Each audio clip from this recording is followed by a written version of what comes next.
Bismillahirrahmanirrahim. The topic of today's discussion is cholelithiasis and related pathologies. Cholelithiasis and related pathologies के अंदर सबसे पहले आता है जब आपके कोलेस्ट्रॉल के लेवल ज़्यादा हो जाते हैं या बिलिरुबिन के लेवल ज़्यादा हो जाता है, बाइल सॉल्ट्स का लेवल कम हो जाता है, तो गाल ब्लैडर स्टेसिस डेवलप हो जाती है और इन सब की वजह से आपको स्टोन्स डेवलप हो जाते हैं।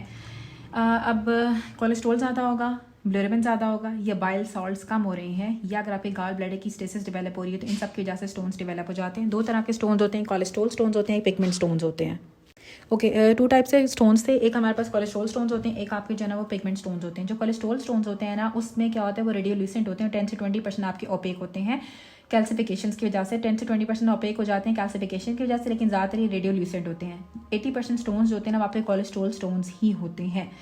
सिर्फ उसमें से 10 से 20% जो होते हैं ना वो ओपेक हो जाते हैं कैल्सिफिकेशन की वजह से, लेकिन ज़्यादातर ये जो ना आपके वो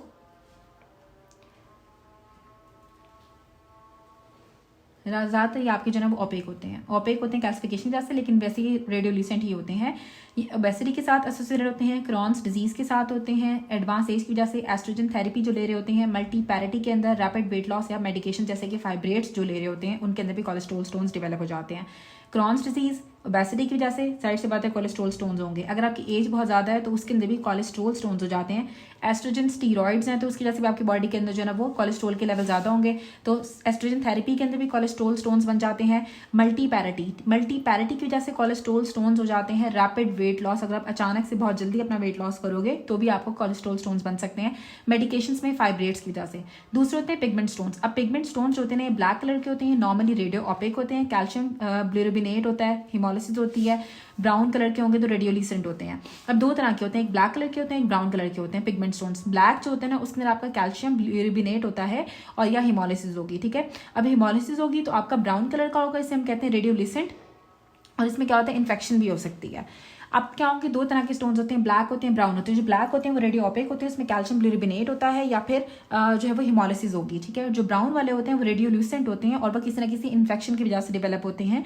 ये भी क्रॉन्स डिजीज के साथ एसोसिएटेड होते हैं। इसमें क्रॉनिक हिमोलिसिस होती है, alcoholic cirrhosis, advance age, biliary infection, total parenteral nutrition की वजह से भी डेवलप हो जाते हैं। अब इसके निमोनिक के अंदर आते हैं रिस्क फैक्टर्स क्या क्या हो सकते हैं। रिस्क फैक्टर्स के अंदर आता है फीमेल फैट, 40 फर्टाइल।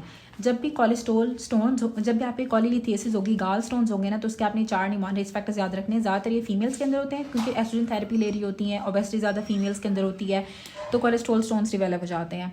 और साथ ये फैट, अगर ओबेसिटी होगी तो भी कोलेस्ट्रॉल स्टोन्स हो सकते हैं, ठीक है। फर्टाइल मल्टी पैरिटी होती है तो उसके अंदर भी हमने पढ़ा था कोलेस्ट्रॉल स्टोन्स होते हैं। और 40 by the age of 40 year से ज़्यादा कॉमन होते हैं। हमने पढ़ा था जब जैसे जैसे आपकी एज एडवांस करती है वैसे वैसे आपके कोलेस्ट्रॉल स्टोन्स का भी और पिगमेंट स्टोन्स दोनों का ही चांस बढ़ जाता है। अगर आपको कोई इन्फेक्शन हो रही है ना तो उसमें आपके पिगमेंट स्टोन्स बनते हैं जिसे हम ब्राउन स्टोन्स कहते हैं, जैसे कि आपकी बिलियरी ट्रैक की अगर इन्फेक्शन हो रही है। और अगर कोई पेशेंट टोटल पैरेंटल न्यूट्रिशन लेता है, जो मतलब लाइक जीआईटी ट्रैक का यूज़ नहीं कर रहा है, सिर्फ और सिर्फ आपका जो है उसको डायरेक्ट उसके ब्लड वेसल्स में जा रही है उसकी न्यूट्रिशन, पैरेंटल न्यूट्रिशन ले रहा है, तो उसके अंदर भी पिगमेंट स्टोन्स बन जाते हैं। मोस्ट कॉमन कॉम्प्लिकेशन इसकी कोलिसिस्टाइटिस होती है, जिसमें आपके गाल स्टोन्स होते हैं तो आपके गाल ब्लैडर की ना उसमें इन्फ्लामेशन डेवलप हो जाती है, इन्फेक्शन हो जाती है, जिसकी वजह से पेशेंट को एक्यूट पैंक्रेटाइटिस भी हो सकता है, और इसे हम कहते हैं एक्यूट कोलेंजाइटिस भी हो सकता है।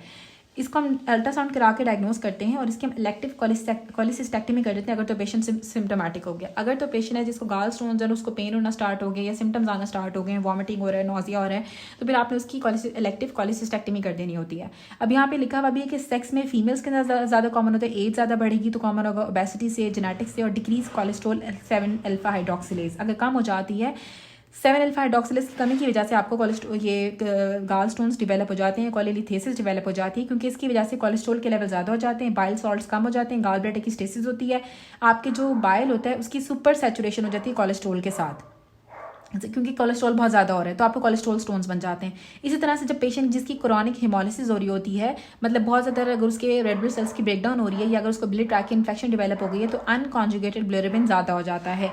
अनकॉन्जुगेटेड बिलिरुबिन है वो एक पिगमेंट है, ठीक है, तो अनकॉन्जुगेटेड बिलिरुबिन ज़्यादा हो जाता है और साथ आपकी गाल ब्लैडर की स्टेसिस भी होती है, तो इसकी वजह से आपकी सुपर सैचुरेशन हो जाती है आपकी बाइल की कैल्शियम बिलिरुबिनेट के साथ। कैल्शियम बिलिरुबिनेट जब ज़्यादा हो जाएगा तो उसकी वजह से आपको पिगमेंट स्टोन जो कि ब्राउन या ब्लैक कलर के होते हैं। जो कोलेस्ट्रॉल स्टोन्स होते हैं ना वो येलोइश कलर के होते हैं।